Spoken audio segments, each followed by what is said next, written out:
beaucoup xam nga ñu ngi jóge bu yàggul rek ci le grand magal de Touba.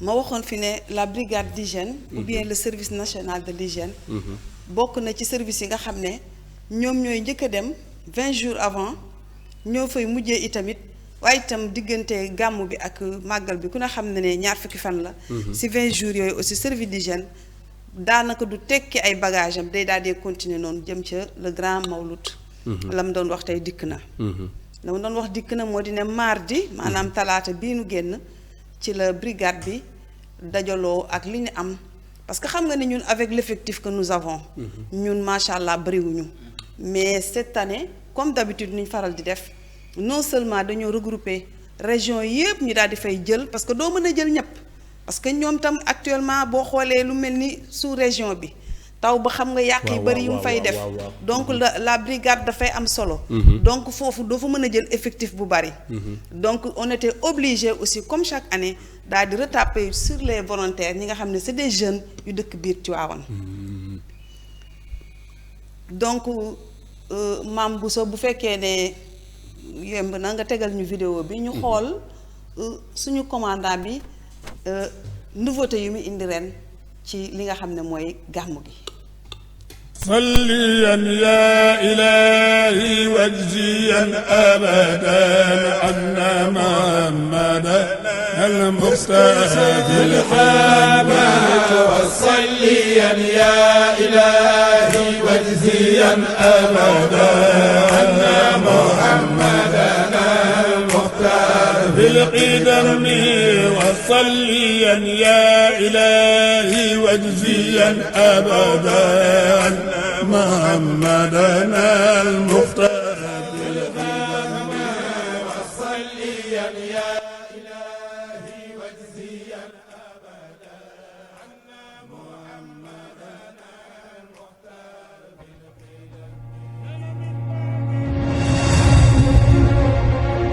Les honneurs vous ont été rendus par un détachement du service national de l'hygiène, commandé par l'adjudant Moussa Sis.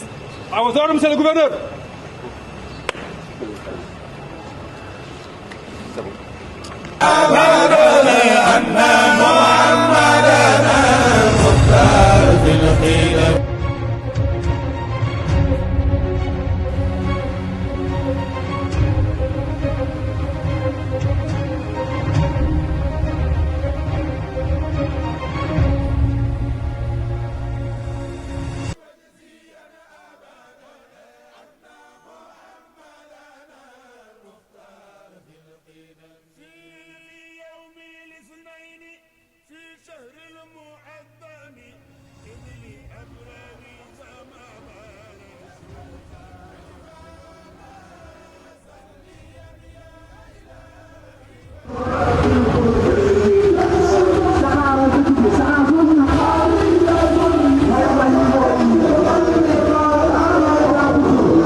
ko wax ci kawam boo seetloo boo gisee ma bëggoon mu teg élément boobu le commandant de la brigade ma di ko saluer ci au passage muy capitaine Arma Seck jaar na fa ay moromam jaaroon ndax lii mooy première gàmmoom bu ñu ko affecté dans la région de Thiès damay faral di wax ne la brigade régionale de l'hygiène de Thiès bokk na ci brigade yi gën a metti yi gën a diis booy xool Dakar li muy yaatu Thiès ko gën a metti ndax boo xoolee Thiès moo regroupé li nga xam ne moom Joal moom Popenguine moom Thiadiaye moom Xombal moom Mbour xam nga donc c'est des éléments yoo xam ne yi ñoom ñoo ko moom moo ko yilif te li tax mu garaaw moo di ne 10 ans ci gannaaw am na suñu benn kilifa goo xam ne kii waxoon na ne bindoon na ne à l'administration ne lii bu ngeen si jógulee ni ñuy ñëwee en mission par exemple armée bu ngeen di ñëw yéen ñi nga xam ne yéen a ñëweloo à 18 ans bu ngeen day dem à 50 ans ou bien 60 ans vous repartez ensemble waxoon na ko ne dinañ dem ba nga xam ne dina am sous-brigade yoo xam ne dañuy tëj loolu tey moo nu dab y a des sous-brigades yoo xam ne tey boo fa demee tu te retrouves avec un adjudant un sous-officier avec un seul élément kooku nan la mën a liggéey lu mel ni xombal et pourtant il donne des résultats la ñuy joxe parce que ay stratégie la ñu am mooy di lan mooy di xale yi nga xam ne volontaires yi nga xam ne ñu nga nekk ca région ba dañ leen di liggéeyloo xale yooyu ñu dajale nag tey ma doon ko ñaanal lii tey mu indi tey parce que booy xool ci mbas mi bu muy ñëw yéen a ngi gis am na pompe yoo xam ne yi ay pulvérisateurs yoo xam ne mi ngi ñëwoon ci mbas mi nga xam ne loolu ñoom seen jet rek buñ ko sànnee rek ni mu mën a soree bokkoon na li ñu dimbali woon ci mbas mi parce que bu ngeen fàttali ko ci mbas mi yaa ngi doon dégg am ñoo xam ne ñi sànni xeer moo leen gënal indi seen idée wala indi seen contribution qui disait que avec service d'hygiène ak seen machines yi ñu nga am je ne crois pas que ne mbas mi dina fi jóge ñu doon ñaan yàlla far le président ñëw indil ñu machine yooyu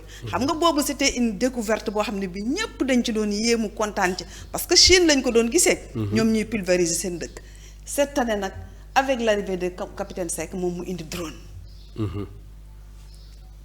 et les gens se posaient la question mais drone bi naka la mën a pomper effectivement parce que drone bi dafa ànd ak ay kii yoo xam ne dañ koy ay matériels yoo xam ne dañ ko liggéeyaale ak drone bi nga xam ne ci la ñuy def produit bi te dina permettre la population que ñu mën a vaquer à leurs occupations que ñu pomper fi nga xam ne fi ñu soxla ciblé ko fa la ñu soxla foofu la ñuy pomper ba mu set te booy xool avec dimension bi am Tivaouane da nga koy xool nii rek mais daf c'est vaste les quartiers c'est vaste parce que man j'ai eu à travailler 10 ans avec l'équipe ça veut dire que ñoom suñu demee secteur ba ñëw man maa doon saisir les données donc ñoom bu ñu ñëwoon dama leen di yàkkamti sax nu agsi ba ma nangu ko avec màggal gàmm bi dama leen daan yàkkamti bu ñu ñëwaan ne dañu bëgg naan ataay sax ma ne non man naanum ataay jox leen ma seen données ma gaawantu dugal ko tellement dafa yaatu parce que da nga yaakaar ne Tivaouane c'est pas vaste mais c'est très vaste parce que quartier yi ñoom ñoo yaatu xam nga quartier yooyu nag boo bëggee déjà avec les éléments peut-être xëy na les volontaires formés nañ leen mais en un temps boo xam ne bii tax ko yàgg xam nga am na yoo xam ne doo leen avec les produits xëy na peut-être dinañ xam quantité bii naka nga mën a defee mais pour nga mën a jekku li nga xam ne moom mooy fi nga soxla kooku il faut nit koo xam ne ki da nga yàgg ci liggéey et puis nga jàng ko parce que souvent je le dis que seul l'agent d'hygiène moo nekk koo xam ne kii un agent boo xam ne mu nekk dans l'administration que ba bu muy dem retraite day dem école di jàngi da ngay gis sax ku dem formation 3 ans génn après dem à la retraite ngay laaj kii lan lay doyee lii mu def pour te montrer rek ñoom ni ñuy jàngee bu leen xool nii rek de mais c'est des techniciens donc Arma Seck vraiment ñu koy ñaanal mission bi yàlla na ko ci yàlla jox ndam mu waxati ci nag ay recommandations yu am solo parce que booy seetlu gàmm gi dafa am ñoo xam ne bu ñu ñëw dañuy togg indaale la plupart dañuy togg indaale peut-être mën nga togg sa beignet parce que beignet mën nga ko def ay sachet su ngeen ñëwee ngeen xool li ngeen koy lekkee mais nga togg sa ginaar imaginer ginaar nga njoñ ko surtout ginaar léegi yi nga xam ne man bu njëkk ba ginaar sama yaay da daan jël paaka pour mu dagg kii bi rek tànk bi rek problème la mais man damay wëlbati nii sama loxo rek nga xëcc mu sànni affaire bi mu dagg je te jure te sama yaay dama ko daan gis da daan jël paaka di nekk di def nii pour mu dagg avec ça nga bëgg a jël ganaar googu nga mariner ko ak Sénégal ni ñuy toggee ganaar mariner ko def ci ay muscade def ci ay affaire ñëw temps bi ngay def yoon bi parfois doo teel a agsi nga ne fii du ma fi lekk damay indaal sama lekk wax na lu am solo il faut que nit ñi éviter loolu et puis tam nit ñi tam xam comme d'habitude li may faral di ubbee sama émission loxo daal ndox daal mooy tooyal waaye nag saabu mooy setal l'hygiène des mains il faut que nit ñi di tàmm raxasu il faut que nit ñi di tàmm dugg toilette boo génnee toilette nga raxasu il faut que nit ñi di tàmm di naan aussi ba ñu toll période tàngaay ñi nga xam ne dañoo xaw a nekk nit ñu âgé wala nga xam ne yow loo xam ma dem ba gën laa xam boppam bu la wóoree ne yow wéeruloo éviter ngay dox ci naaj bi parce que yooyu yëpp c'est des mesures yoo xam ne mën na la boo demee nag ba sentir loo xam ne lii nag yow sa yaram nga xam ne lii ça ne va pas alors laa nga dem jege poste de santé ba su ko defee di nga fa fekk ñi nga xam ne ñooy ndawal askan man de lii laa wax. te mu nekk lu leer soxna Moussa Diabaté Ngom ci li nga wax leer nañ te kenn du ci mën a laam-laamee gis naa ne nag ñu ngay def pulvérisation ak drone ak yeneen xarala yi lan moo tax ñu def ni mel dañuy lutter ak yan vecteur li ñuy wax rek y a des vecteurs yoo xam ne yi xam nga dañu désinsectisation ak désinfection c'est-à-dire les larves bientôt xam nga capitaine bi bu muy wax ne inondation boobu taw démb bi amul mais il a prévu ça ci discours am yaa ngi dégg mu di ko wax mu ne am na xeetu infection yoo xam ne yi peut-être xëy na drone bi du mën a àgg fépp mais su mënul àgg fépp comme li mag ñi daan wax rek nga daal di topp nag ca tànk ya ba fekk ko fa mu nekk ba fekk ko fa mu nekk mais boo xoolee drone dafay jekku te li gën a neex mooy askan bi dinañ mën a vaquer à leurs occupations dox seeni dox bien que drone boo koy def da ngay demander autorisation pour mën a am espace boo xam ne bii di nga ci mën a def ba yeneen gàllankoor bañ a am mais drone nekk na loo xam ne li foo xam ne fii yow mënoo faa àgg wala parce que booy xool bu njëkk ba ñun daan def ay hélico lañ daan jël hélico bi tiim dëkk bi ñu ne tëj leen seen ndaa yi tëj leen seen kii nangam donc ça veut dire que ne àdduna day dox di dox ba drone daal di ñëw ñun daal li ñuy ñaan daal moo di ne que yàlla dimbali ñu ba nga xam ne drone bii ñu am mu bañ a yem rek si dans la région de Thiès mais comme niñ ñu mayee woon yeneen matériel pulvérisateurs yi ñu mën a am drone yoo xam ne dinañ mën a am lu mel ni ay Tamba yu mel ni ay Kolda parce que c'est des zones yoo xam ne ñoom booy xool ñoo ko gën a soxla ko ñun parce que ñun peut-être gàmm lañ koy soxla wala màggal lañ koy soxla mais ñoom imaginez ñoom li yenn yi c'est comme si je disais que le sapeur dafa waroon am loo xam ne drone boo xam ne bi day tiim rek fay lakk gi waaw ay boobu day jekk les Canadair mais c'est ça àdduna dafay dox effectivement dafay dox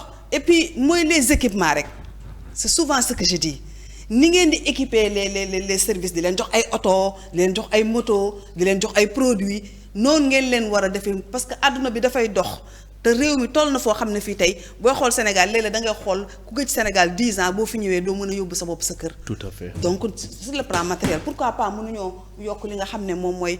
j'ai entendu quelqu'un dire démb ci benn journaliste il a posé la question à savoir est-ce que lii bu continuer est-ce que kon agent d'hygiène dina amati liggéey déggoo li ma la wax dina am liggéey kay. bañ a am liggéey. pourquoi agent d'hygiène du am liggéey parce que drone bi mënut a àgg fépp. imagine drone bi nga utiliser ko ci champ boo xam ne bi agricole la. am na foo xam ne fi drone bu fa demee day laxasu. du fa àgg donc lu fay dem. tànk. voilà c'est ça loolu rek la. tout à fait Soxna Moussou li nga xam ne moom mooy produit yi nga xam ne moom la ñu utiliser. mbaar du indi par rapport ak contact ak askan bi produit yi ñu xam ne moom la ñuy pomper defe naa nag c'est du indi gàllankoor ñi nga xam ne ñooy askan. non xam nga. produit bu doon indi gàllankoor. mos na fi am nag une année. mais produit boobu waa DPV yi sax xam nañ ko. mooy yi nga xam ne dañ koy def ci tool yi. mais yii moom. du def dara c'est-à-dire le contact bi nga xam ne mooy agent bi nga xam ne moom moo koy def en permanence ci la dëkk. kooku rek la ñuy wax na sol masque am. waaw bu fekkee ne yenn yi aussi mu sol seen genre kagul yooyu ñuy sol. mais quant à la population amul benn problème. waaw amul ngaañ daal. amul ngaañ. Doyen Mbaye Ciss Mahmoud Mati vous savez pas. waaw man de juste li ma ci dolli rek mooy que ni. Modernisation secteur service d'hygiène bi c'est primordial dafa mënta nekk loo xam ne lu mënta ñàkk la parce que nag aspect bu am solo la man parfois sax damay am xol bu métit bu fekkee ni dañu ne ba tey service d'hygiène amagul ay siège boo xam ne peut-être moo ko muumul boppam tabaxal ko. ba ko jóg ñu joxoñ ne fii mooy service d'hygiène lu dul ne dañu nekk ci ay location ak yooyu noonu. loolu man dama dama koy déplorer beneen bi aussi tamit dafa nekk benn kii boo xam ne am solowaay bi peut-être ñenn ñi dañ sax bàyyiwut xel mais am na lu bari lu reculer moo xam ci mbas moo xam ci jéey moo xam lu mu mënti doon loo xam ne day ralu askan service yi ngeen taxaw ne Covid bi tout récemment rek Covid bi. sibiru bi donc. waaw gisoo nu mu wàññeeku. waaw rôle bi ñu ci joué tellement.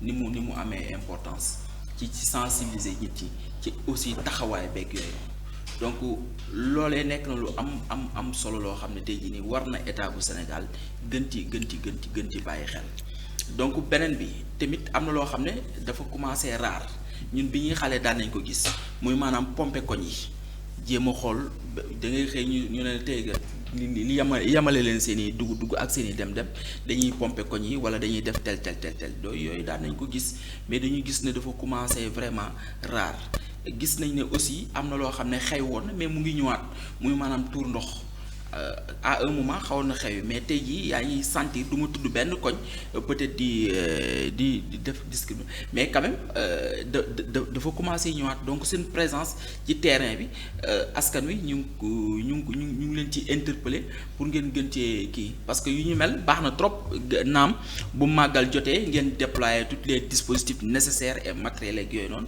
mais tamit Sénégal seulement du Touba wala Tivaouane donc Sénégal moom Sénégal lu ñëpp la. bu fekkee diine ngay wër wala fu ay mbool yaakaar naa tey jii ni gàmmu c'est un peu partout ci li nga xam ne. xam nga Mahmoud dama ko fi waxoon benn jour. bu fekkoon kii ni mu tuddati madame Guèye mu ne musu yaa ngi ñuy tooñati. damay wax ne. gis nga lii ngay wax dafa am ku ko doon wax waaye ba jabaram tuuree ndox fii la bokk ci personnel bi la bokk. ba jabaram tuuree ndox. xam na ni service d'hygiène ngi wër ci quartier yi. parce que boo dajee ak service d'hygiène ci sa quartier di nga xam ne ñu ngi wër. mais dañoo bariwul. wax ji loolu la.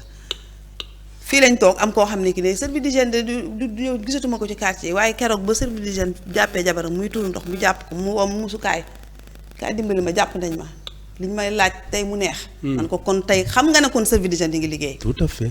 mais dañoo matalewul te gis nga xam nga yaa ngi wax léegi naan service d'hygiène dañ leen war a toppatoo mais ana gën a toppatoo ko doomu aadama jóge këram def 20 jours wala ñëw def 20 jours sa dëkk.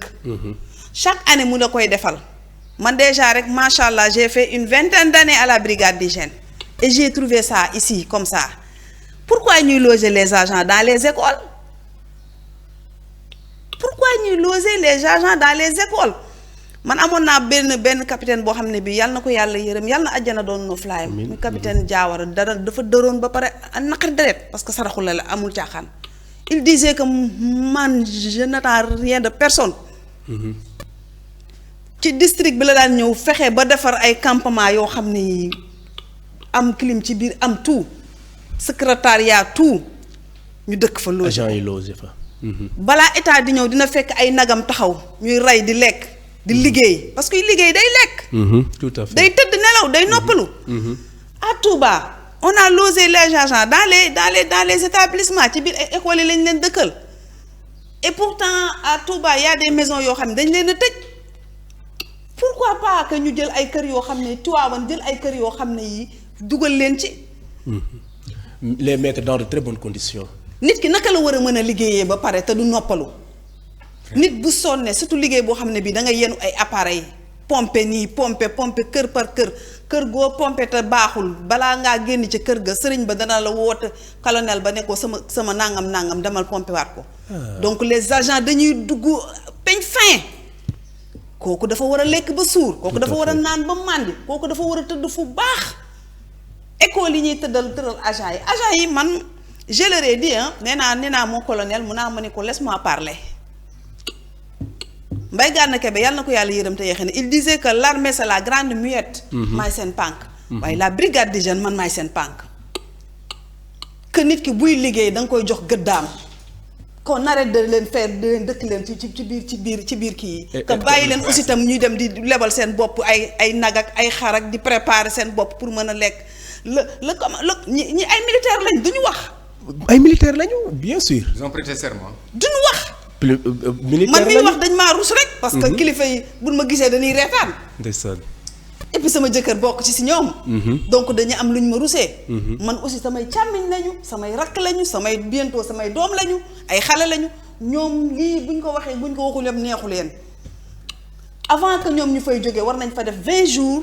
avant 20 jours après ngir yàlla ak yonent bi génneel leen ma suñu doom yi suñu frères yi suñu jëkkër yi ci école yi te ngeen jox leen fu ñu dëkk. Saturne vraiment cri du cœur bu Moussou. c'est extraordinaire. c'est-à-dire que les yenn génération yi xamuñu action service d'hygiène. mais ñun bi ñu nekkee xale. waaw ñun xam nañ service d'hygiène. tout à fait la muy liggéey ci koñ yi ak la mu doon liggéey ci école yi ñun bala nga daan dugg école da ngay vacciné wu. service d'hygiène mooy ñëw ngay dem par force dans les écoles de service d'hygiène ñu ñàkk la. balaa ngaa dugg école. boo xoolee fiche scolaire bi dafa am benn volet sanitaire bu nekk ci biir ba léegi sax volet sanitaire bi mi ngi fi normalement balaa nga dugg école da nga war a ñàkku ci yenn feebar yi te loolu service d'hygiène moo ko doon def bu njëkk ba pour nga voyager boo am carnet de vaccination doo dem. xanaa xamoon ne même nga baal ma les élèves maternels là. sexe balaa ñu dugg ñun la ñëw. ñu ñoo leen vacciné jox leen carnet. dañu war a wutal tant que carnet amuloo ko waroo dem jàngi ji. très bien waroo dem inscrire parce que ci dossier d' inscription. daf ci am. dafa am volet sanitaire bi. volet boo xam service d'hygiène la. c'est ça. donc service d'hygiène loxoom mi ngi fépp. il faut que nit ñi xam loolu. ba ñu nekkee xale aussi service d'hygiène bu ñëwee dans le quartier rek. c'est le tollé général. ñëppay tiit waaw je me souviens. ñëppay tiit n'est-ce pas nit ñi ne marqué nañ ko. waaw marqué voilà. et c'est la défaite dans la famille. au ville dans la maison même au village. Ouais. daan nañ fa ñëw. marqué nañ ko waaw. marqué nañ ko démontrer action service d'hygiène bi nga xam ne moom la doon def. actuellement nii. tout à fait les grandes écoles yi nga xam ne école de Khombole. mais de grands cadres ñoo fa doon jàngale. école d'assainissement de Khombole. oui ba tey. tu as vu ba léegi ñoo fa doon jàngale moi des amis qui ont opté ñun dañu dem enseigner yi mais des amis ont opté pour aller au service d'hygiène pour démontrer encore l'action du service d'hygiène. mais gis nga service yooyu kenn war leen suufal. tout à fait dañu war a dooleel. tu as vu jox leen seen gëdd. tu as vu parce que c'est un service ki nga xam ne day participer à l'action publique à l'action citoyenne mosu vraiment ñun quand bu ñu gisee nit ñi naan service d'hygiène nga xam nga. dafa am des communicateurs yi nga xam ne parce que la communication est importante benn jour mu am benn fête de l'indépendance ñuy dem benn communicateur di commenter affaire bi naan rekkatu walax njaan yaa ngi nii. ndeysaan. et moi j'ai eu mal ce jour-là. waa ji ba léegi loolu laa koy xoolee quoi ce communicateur traditionnel qui est en fait qui n'est pas ça du tout. du loolu rek mooy seen service d'hygiène. il participe bu dul woon ñoom pandémie bi ñëppay dee. bu doon service d'hygiène. joué nañu rôle majeur. un grand rôle un rôle majeur. xam nga et ça parce que en France. dëgg la xam nga monsieur Ciss am na benn 4 avril passé j'avais demandé à Saturne que ma ñëw bokk ci plateau bi. parce que ni ñuy présenter service d'hygiène moo ma neexul. ni ñuy bàkkee service d'hygiène et moo moi ma j'ai neexul. présenté le service d'hygiène parce que maa yoroon. microcentrale au niveau du j'ai dit que man ni ñu koy parce que loo xam ma dem ba gën laa xam. koo xam effectivement macha allah. loo xam ma dem ba gën laa xam bopp. tout à fait. te nit ki nag buy liggéey te mënul wax la grande muette jeexal nay wax. kiy liggéey te mënul wax maanaam yow liggéey rek moo la war waroo jàmbat mi ngi mel ni jànq bu nekk ci biir kër rek ñu ne ko laaj ñu la liggéey rek lan la sant kooku laaj na koo xam ne ki au moins moo koy xoolal na ah yéen ndax kii ndékki na. waaw. kii ndax ndékki na. yéen imaginer brigade d'hygiène bu ñëw nga xam ne tey si tey ak fi àdduna toll bu njëkk ba sax nga xam ne tane woon na. ndax xëy na peut-être balaa ngaa agsi y a les commerçants qui sont là ay ñu mën la dimbale ci ceeb dawlin en attendant budget bi di génn parce que vous savez très bien que budget bi du la jiitu. les agents nee naa leen bu ñu jógee màggal rek fa la ñuy jubal. dañuy enchaîner campagne bu yaatu lay doon waaw. 10 ans ci gannaaw il nous est arrivé ñun dañ doon toog ba guddi ñu jël dem di yalwaan ci biir Tivaouane 10 ans ci gannaaw. je me rappelle am na benn guddi boo xam ne bopp béy la ñu reere woon du ma ko fàtte mukk. mosu metti woon na. non c'était dur. tout à fait. c'était dur. man mii di wax ak yow temps yooyu machine yooyu ordinateur yi 20 ans ci gannaaw amul woon. tànn ceeb laa yore woon. waaw dactylo yi tak. boo xasee ba jum jeex na. boo ko blanco boo demee gouvernance ñu dàq la na la dellu doo ko blanco. c'était difficile ñii taxaw côté bi di la xaar j'ai travaillé ça moo tax dama leen di wax léegi man amatuma lu may prouver service d'hygiène. tout à fait. j'ai laissé ça madame Thion ne ko toogal foofu may wëndaalu. tout à fait amatul lu may prouver. te pourtant service d'hygiène c'est un corps paramilitaire. soo jaarulee armée. waaw doo fa dugg doo ca dugg. xam nga déjà kon accès fa yombul. kon donc service d'hygiène du corps boo xam comme ñëpp la comme c'est un corps paramilitaire ce sont des militaires léegi nag jeunes yi s'engagé wu massivement def concours pour mën a bokk ci ñi nga xam ne ñooy aar seen réew. c'est-à-dire que ce n'est pas parce que les jeunes doivent aller là-bas. C'est l'État qui doit ouvrir le concours en prenant massivement. Voilà. Très bien. Mais voilà le problème. Tout à fait. Mais ce n'est pas ces gosses qui doivent aller faire le concours. Parce que le concours est sélectif. On dit qu'on prend 20, on prend 30, 40. C'est ça. C'est l'État qui doit comprendre que le rôle du service d'hygiène est extrêmement important dans le pays, dans ce pays-là. Et que de pouvoir mailler tous les pays. Et pour cela, il faut un recrutement massif. Ni def jàngalekat yi, ni def les militaires, etc. Parce que ñoom aussi, c'est des forces de défense et de sécurité. Très bien bien. sûr. C'est des FDS. FDS effectivement. N'est-ce pas? Donc par rapport à ça, les mêmes gëdd yi nga xam ne moom lañ jox les autres l'armée, la gendarmerie, etc. moom la ñu war a jox le te nag sax ñoom xam nga man damay wax toujours ne yàpp service d'hygiène boo ko fekkee muy nelaw sax waroo ko yàpp nga fekk agent d'hygiène bi nelaw sax waroo ko yàpp parce que nee naa leen service d'hygiène c'est le seul service boo xam ne bii moom mooy liggéey en contact permanent avec le procureur. C'est ça. moom kese. oui. ah bon. oui. mais parce que bu la verbaliser nga bañ. moom directement le procureur dafa yóbbu en prison. prison lañ lay yóbbu.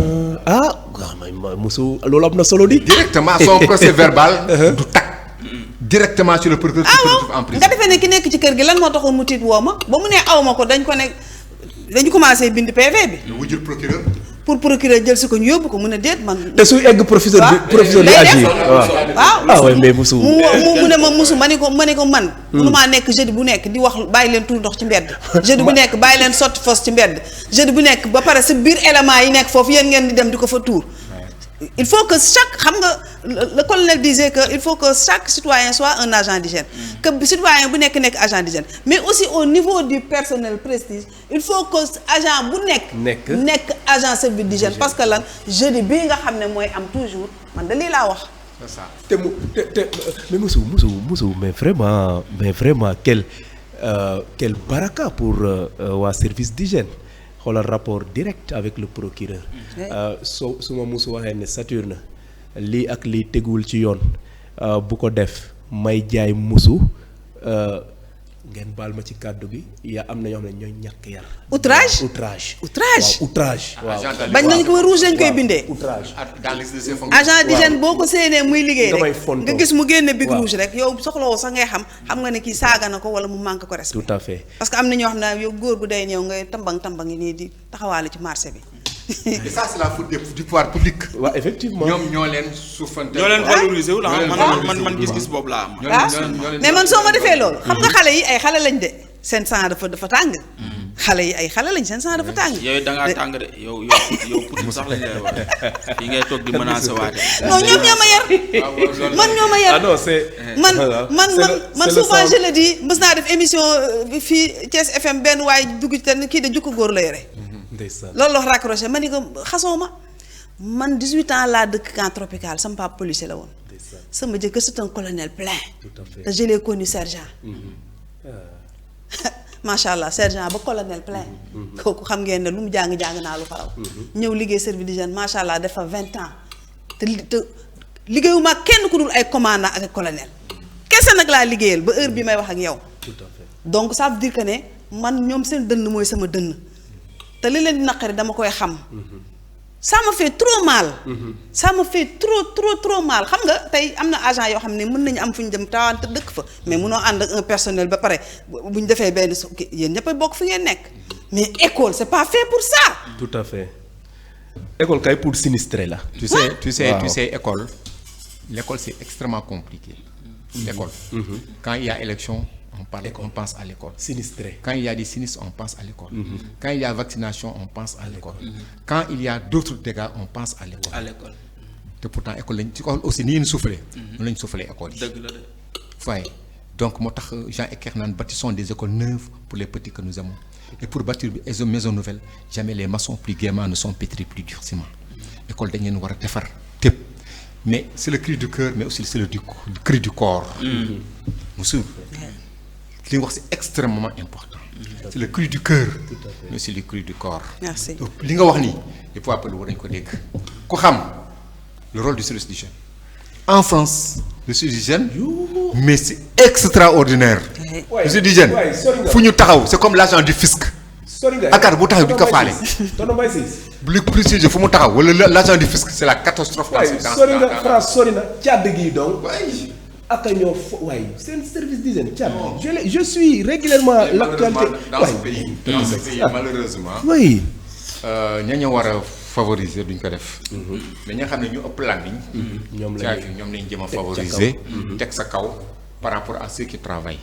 mais vivement que l'État dégg le cri du cœur et du corps et le cri du corps. Oui, surtout. Oui, merci beaucoup, monsieur Ciss.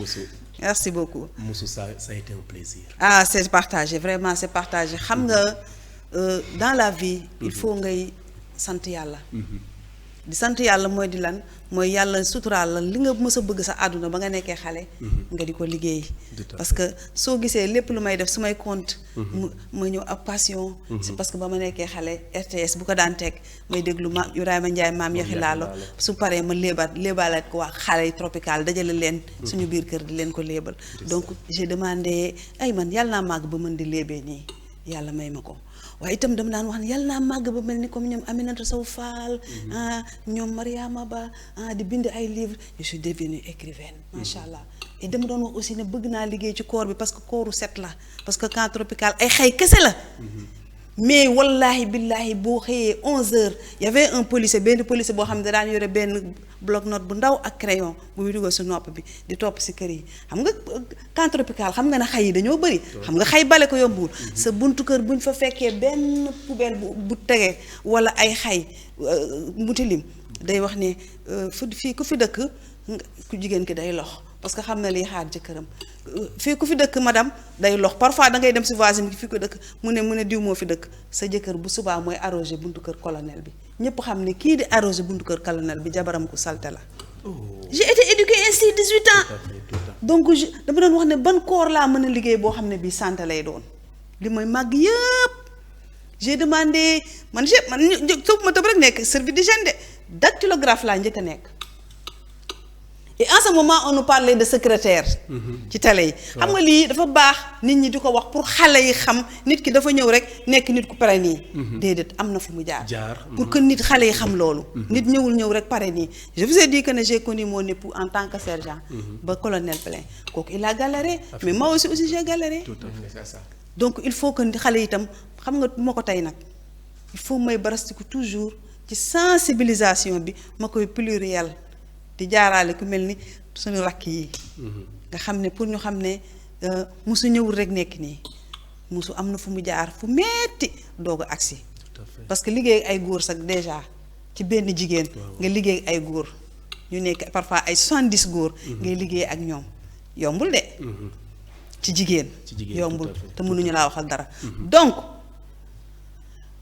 jigéen ñi surtout léeg-léeg day am GIE association yoo xam ne bu ñuy dem ci gàmmu gi dañuy togg ay booli beñe amul problème bien na ngeen ko def ci ay sachet rek takk ko amul problème mais togg ginaar yi ngeen di def di ko njañ bëri nañ ci infection yu doon am ci loolu la jóge intoxication du moins yi doon am ci loolu la doon jóge maanaam togg ginaar goo xam ne gi peut-être yow yaa ngi ko déplacé di ñëw balaa nga agsi rek déjà léegi Tivaouane commencé xat pour nga dugg problème la diggante Dakar ba Tivaouane ngay am problème fekk na yow togg nga sa togg bi bëgg koo indaale arrêté ça arrêté leen ko na leen jaral ngeen lekk beñe bi rek defar seen meew si guddi gi ngeen lekk ko mais arrêté leen togg bi te nag raxasu bi c'est important ndox mooy tooyal waaye saabu mooy setal man de lii laa wax